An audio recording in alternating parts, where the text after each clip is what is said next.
नमस्कार विद्यार्थी मित्रांनो, मी सुवर्णा मगर आपल्या सर्वांचा स्पर्धा अभ्यास या यूट्यूब चॅनलवरती स्वागत करते।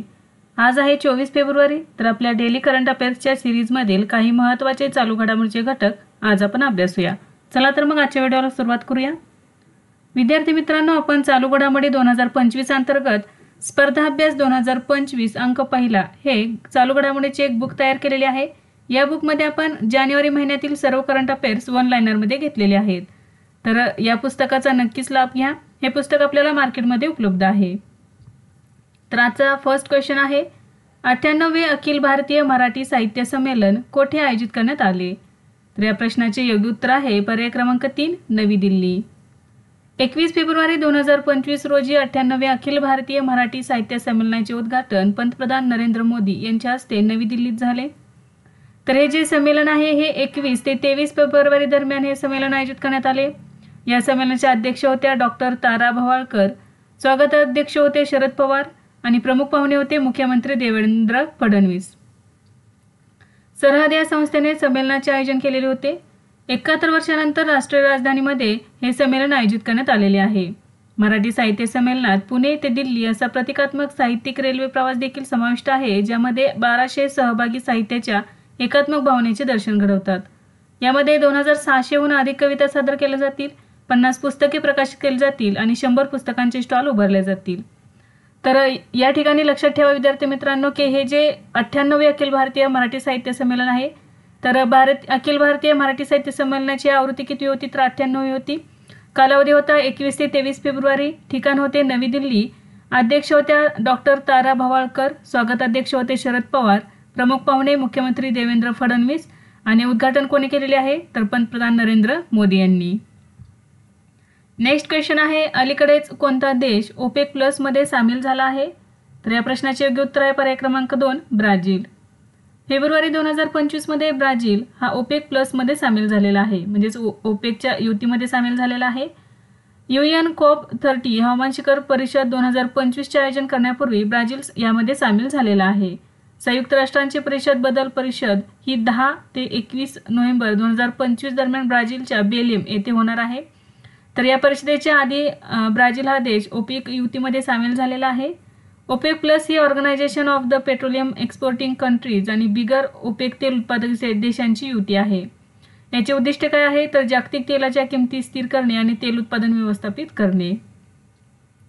नेक्स्ट आहे, कालबाह्य औषधांचे संकलन आणि विल्हेवाट लावण्याचा पहिला प्रकल्प N-Proud कोणत्या राज्यात सुरू करण्यात आला आहे? तर या प्रश्नाचे योग्य उत्तर आहे पर्याय क्रमांक 1, केरळ। 22 फेब्रुवारी 2025 रोजी आरोग्यमंत्री वीना जॉर्ज यांनी कोझिकोडमध्ये N-Proud म्हणजेच न वापरलेली औषधे काढून टाकण्यासाठी नवीन कार्यक्रम या प्रकल्पाचे उद्घाटन केले। केरळ सरकारकडून कालबाह्य औषधांचे संकलन आणि विल्हेवाट लावण्याचा पहिला प्रकल्प सुरू केला जात आहे।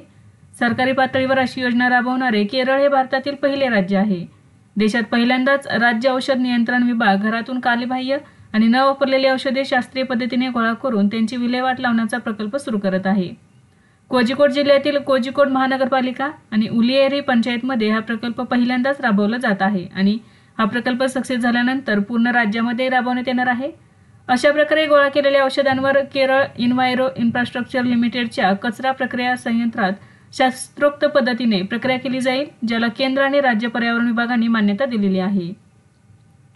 तर बघा, कालबाह्य किंवा न वापरलेल्या औषधे काढून टाकण्यासाठी केरळ या राज्याने कोणता नवीन उपक्रम सुरू केलेला आहे? तर N-Proud आणि हा उपक्रम सुरू करणारे केरळ हे देशातील पहिले राज्य ठरलेले आहे। नेक्स्ट आहे, 1 एप्रिल पासून पुढे SBI कार्डचे MD आणि CEO म्हणून कोणाची नियुक्ती करण्यात आलेली आहे? तर याचे योग्य उत्तर आहे पर्याय क्रमांक 2, Salila Pande. SBI cards and payment सर्व्हिसेसच्या सलीला पांडे यांची 1 एप्रिल 2025 पासून व्यवस्थापकीय संचालक आणि CEO म्हणून नियुक्ती केली आहे। त्यांची नियुक्ती 2 वर्षांच्या कालावधीसाठी असेल। त्यांना स्टेट बँक ऑफ इंडियाने नामांकित केलेले आहे। त्या स्टेट बँक ऑफ इंडियामध्ये मुख्य महाव्यवस्थापक आहेत।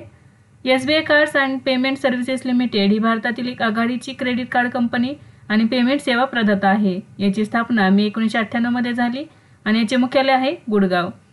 तर बघा, 1 एप्रिल 2025 पासून पुढे व्यवस्थापकीय संचालक आणि CEO म्हणून सलीला पांडे यांची नियुक्ती करण्यात आलेली आहे।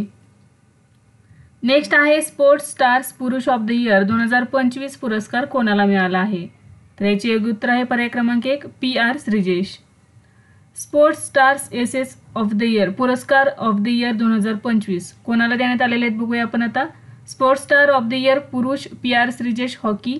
Sports star of the year महिला Manu Bhaker shooting. Sports women of the year Olympic खेळ मनू भाकर.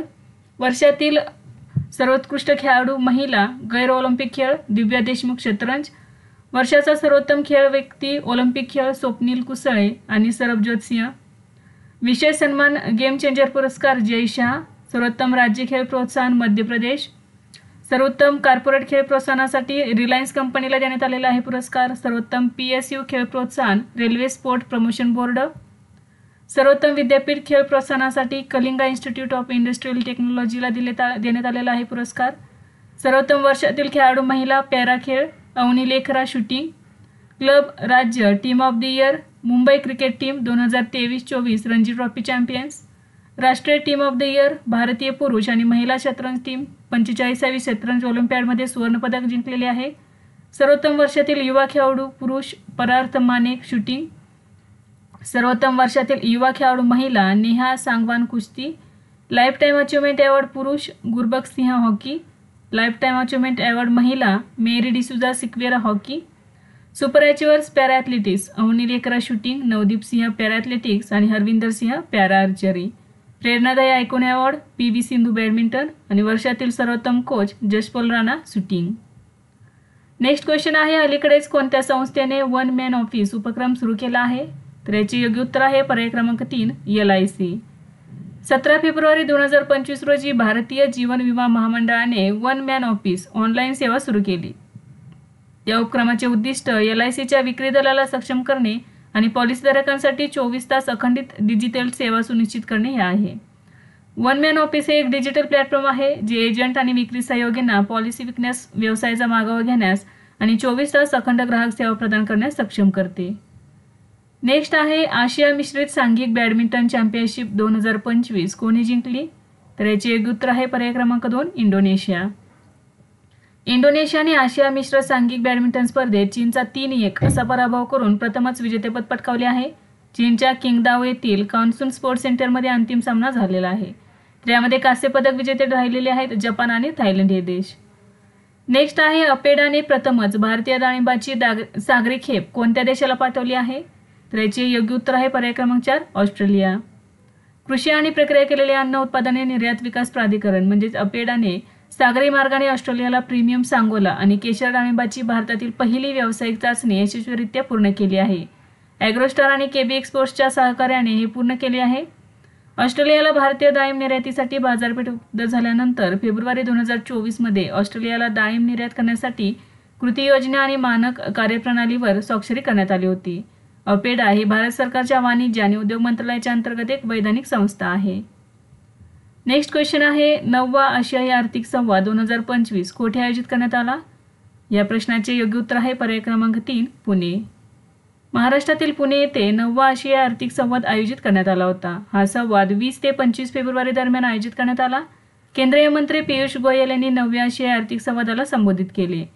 पुणे आंतरराष्ट्रीय केंद्राच्या सहकार्याने हा संवाद आयोजित करण्यात आला होता. विखंडनाच्या युगात आर्थिक लवचिकता आणि पुनरुत्थान हा संवादाचा मुख्य विषय होता. हा परराष्ट्र मंत्रालयाचा भू अर्थशास्त्रावरील वार्षिक प्रमुख ट्रॅक 1.5 संवाद आहे. नेक्स्ट क्वेश्चन आहे रत्न आणि दागिने निर्यात प्रोत्साहन परिषदेच्या अध्यक्षपदी कोणाची नियुक्ती झाली आहे. तर याचे योग्य उत्तर आहे पर्याय क्रमांक 1 किरीट बन्साळी. फेब्रुवारी 2025 मध्ये Indian institute of gems and jewellery संस्थेच्या संचालक मंडळाचा कार्यकाळ पूर्ण झाल्याने संस्थेच्या नव्या कार्यकारिणीची घोषणा करण्यात आली. किरीट बन्साळी यांची अध्यक्षपदी नियुक्ती करण्यात आली आहे. तर संचालकपदी नमिता पांडे, अनिल विरानी, अशोक गजेरा यांची निवड करण्यात आली आहे. पूर्वीच्या संचालक मंडळातील प्रवीण शंकर पांड्या, वसंत मेहता, दिलीप कुमार लाखी, संजय काटोरे, निर्मल कुमार बर्मचा, आशिष कोठारी, राज हितेन पारिक हे कार्यरत असणार आहेत. किरीट बन्साळी हे प्रख्यात उद्योजक आहेत. तसेच जागतिक स्तरावरील sky gems and Smital James चे भागीदारी आहेत. ते जेम ज्वेलरी एक्सपोर्ट प्रमोशन काउन्सिल आणि भारत डायमंड बोर्डचे सदस्य आहेत. नेक्स्ट आहे Delhi open 2025 ATP challenger tennis स्पर्धेचे पुरुष एकेरीचे विजेतेपद कोणी जिंकले. तर याचे योग्य उत्तर आहे पर्याय क्रमांक 2 किरियन जॅकवेट. 2025च्या Delhi open ATP challengers tennis स्पर्धेच्या अंतिम फेरीत फ्रान्सच्या किरियन जॅक्वेटने ग्रेट ब्रिटनच्या बिली हॅरिसला हरवून भारतात सलग दुसरे एकेरी विजेतेपद जिंकलेले आहे. 2025च्या चेन्नई ओपन चॅलेंज टेनिस स्पर्धेत विजय मिळवल्यानंतर किरियन जॅक्वेटचे सलग दुसरे चॅलेंजर विजेतेपद होते. दिल्ली ओपनची 5वी आवृत्ती 10 ते 16 फेब्रुवारी 2025 दरम्यान नवी दिल्लीतील दिलेटिए मैदानावरील हार्ड कोर्टवर खेळवण्यात आली. दिल्ली ओपन ही ATP 75 चॅलेंजर स्पर्धा आहे. 2025च्या दिल्ली ओपनमध्ये मासामिची इमामुरा आणि रिओ नोगुची या जपानी जोडीने दुहेरीचे विजेतेपद जिंकलेले आहे. नेक्स्ट आहे, भारत सरकारने प्रधानमंत्री अन्नदाता आय संरक्षण अभियान योजना किती दिवसांपर्यंत वाढवली आहे? तर याचे योग्य उत्तर आहे पर्याय क्रमांक 1, 31 मार्च 2026. केंद्र सरकारने 15व्या वित्त आयोगाच्या काळात 2025-26 पर्यंत एकात्मिक प्रधानमंत्री अन्नदाता आय संरक्षण अभियान म्हणजेच PM आशा योजना सुरू ठेवण्यास मान्यता दिली आहे. PM आशा योजना 2018 मध्ये सुरू झालेली आहे. एकात्मिक PM आशा योजनेचे उद्दिष्ट खरेदी कार्यांची प्रभावी अंमलबजावणी करणे हे आहे. PM आशा योजनेच्या किंमत समर्थन योजनेअंतर्गत निर्धारित सरासरी दर्जा नुसार अधिसूचित डाळी, तेलबिया आणि खोबरे हे केंद्रीय नोडल एजन्सीद्वारे राज्यस्तरीय एजन्सीद्वारे थेट पूर्व नोंदणीकृत शेतकऱ्यांकडून MSPवर खरेदी केले जातात. नेक्स्ट आहे, international association of aids to marine नेव्हिगेशनचे उपाध्यक्ष म्हणून कोणत्या देशाची निवड झाली आहे? तर याचे योग्य उत्तर आहे पर्याय क्रमांक 2, Bharat. International association of aids to marine नेव्हिगेशनने भारताला त्यांच्या उपाध्यक्षपदी निवडले आहे. फेब्रुवारी 2025 मध्ये सिंगापूरमध्ये झालेल्या IALAच्या पहिल्या महासभेदरम्यान ही निवडणूक झाली. बंदरे, जहाज बांधणी आणि जलमार्ग मंत्रालयाचे सचिव TK रामचंद्रन यांनी भारतीय शिष्टमंडळाचे नेतृत्व केले. डिसेंबर 2025 मध्ये IALA कौन्सिलची बैठक भारतामध्ये होणार आहे. नेक्स्ट आहे, 13वी मलेशिया भारत संरक्षण सहकार्य समितीची बैठक कोठे पार पडली? तर याचे योग्य उत्तर आहे पर्याय क्रमांक 1, कोलालंपूर. मलेशिया भारत संरक्षण सहकार्य समितीची 13वी बैठक 19 फेब्रुवारी 2025 रोजी मलेशियाची राजधानी कोलालंपूर येथे झाली. संरक्षण सचिव राजेश कुमार सिंह आणि मलेशियाच्या संरक्षण मंत्रालयाचे सचिव श्री लोकमान हकीम बिन अली यांनी या बैठकीचे सहअध्यक्षत्व केले. दोन्ही बाजूंनी द्विपक्षीय संरक्षण भागीदारी आणि प्रादेशिक आणि जागतिक मुद्द्यांचा विस्तार करण्यासाठी प्रभावी आणि व्यावहारिक उपक्रमांवर विस्तृत चर्चा करण्यात आली. अपारंपरिक सागरी सुरक्षा धोक्यांना तोंड देण्यासाठी एक संयुक्त फोकस गट तयार करण्यास त्यांनी सहमती दर्शवलेली आहे. नेक्स्ट आहे, सोल लीडरशिप कॉन्फरन्स 2025च्या पहिल्या आवृत्तीचे आयोजन कोठे करण्यात आले? तर याचे योग्य उत्तर आहे पर्याय क्रमांक 2, नवी दिल्ली. पंतप्रधान नरेंद्र मोदी यांनी 21 फेब्रुवारी 2025 रोजी नवी दिल्लीतील भारत मंडपम येथे सोल लीडरशिप कॉन्फरन्सच्या पहिल्या आवृत्तीचे उद्घाटन केले. ही परिषद 2 दिवस चालली. भूतानचे पंतप्रधान दाशोत त्शेरिंग तोब्गे यांनी प्रमुख पाहुणे म्हणून भाषण केले. खेळ, कला, राजकारण, मीडिया, धोरण, व्यवसाय आणि सामाजिक क्षेत्र इत्यादी जीवनाच्या विविध क्षेत्रातील नेते तरुण पिढ्यांना प्रेरणा देण्यासाठी त्यांचे यश आणि अपयश सामायिक करतात असे व्यासपीठ प्रदान करणे हा याचा उद्देश आहे. स्कूल ऑफ अल्टिमेट लीडरशिप द्वारे सोल लीडरशिप कॉन्फरन्स आयोजित केली जाते. तर विद्यार्थी मित्रांनो, आज आपण काही महत्त्वाचे चालू घडामोडीचे घटक अभ्यासले. यासारखेच नवनवीन व्हिडिओ पाहण्यासाठी चॅनलला लाईक करा आणि सबस्क्राईब करायला विसरू नका. धन्यवाद.